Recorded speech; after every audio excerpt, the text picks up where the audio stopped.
আল্লাহ রাব্বুল আলামিন কাল কিয়ামতের দিন আমাদের সকলের গুনাহগুলোকে মাফ করে দিয়ে বলে আমি কথা শেষ করছি। আসসালামু আলাইকুম ওয়া রাহমাতুল্লাহ। মিডিয়া কর্মীবৃন্দ, প্রশাসনিক ভাই ও বন্ধুগণ, সমবেদনা জ্ঞাপন করছি তাদের শোককে আল্লাহ তাআলা শক্তিতে পরিণত। আল্লাহু আকবার।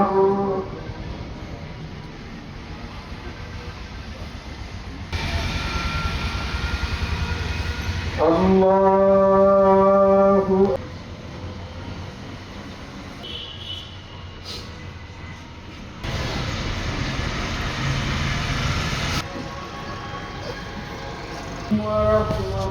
ওয়া আসসালামু আলাইকুম ওয়া রাহমাতুল্লাহ। ছাত্র জীবন থেকেই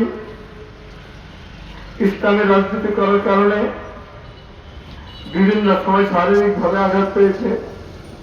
হিরন আরও মিনারেল ওয়াটার মাত্র 50 পয়সায় প্রতি লিটার। জীবনের প্রথম তার বাম কান অর্ধেক ছিঁড়ে গিয়েছিল,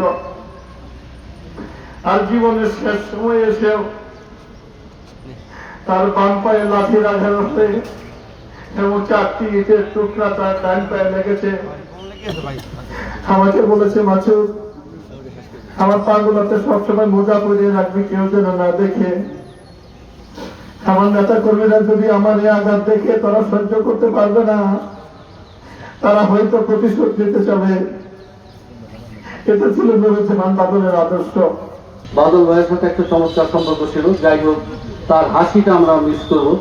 ওনার এই অপূরণীয় যে আমাদের অভাব আল্লাহ যেন দূর করে দেয় এবং কারো দ্বারা যাতে পূরণ করে দেয়, এই দোয়া করবেন আর ভাইকে মাফ করে দিবেন। আমি তাকে বললাম, বাদল তুমি কি চিকিৎসাটা করবে না? আমার সাথে অত্যন্ত মধুর একটা সম্পর্ক। আমি জানি না যে আমি বিএনপি করি, সে জামাত করে, এটা আমাদের মধ্যে সেই সম্পর্কটা ছিল না। অত্যন্ত মধুর একটা সম্পর্ক ছিল। আমার হাফিজ ভাইয়ের সাথেও সম্পর্ক ভালো। এই লোকটা যে এত তাড়াতাড়ি চলে যাবে, উনিও যে বললেন আমাকে যে আমি নির্বাচনটা শেষ করে বড় ভাই আমি চিকিৎসা করতে যাবো চিকিৎসাদের সাথে। তো এত হাসিটা দিলেন, এত সুন্দর একটা হাসি দিলেন, একটা তার নির্বাচনী এলাকার সম্পর্কে কিছু কথা বললেন।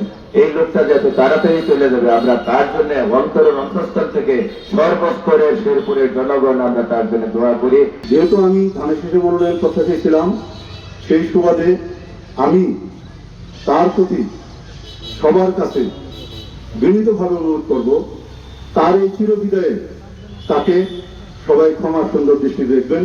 সাংগঠনিক যে দৃষ্টিভঙ্গি, সেই দৃষ্টিভঙ্গির আলোকে যে মেসেজ আসবে, যে নির্দেশনা আসবে, আমরা সেটাই মেনে নেব।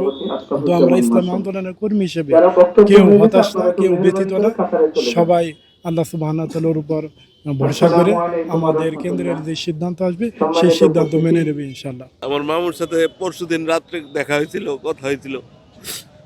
পরশুদিন ওই বক্সিগঞ্জে একটা জানাজা গিয়েছিল। মামু জানাজা শেষ করে আসার সময় বক্সিগঞ্জে, আমি জানাজাতে ছিলাম, বক্সিগঞ্জে আমার সাথে দেখা হয়েছিল, কথা হয়েছিল। এই পর্যন্তই আমার সাথে কথা।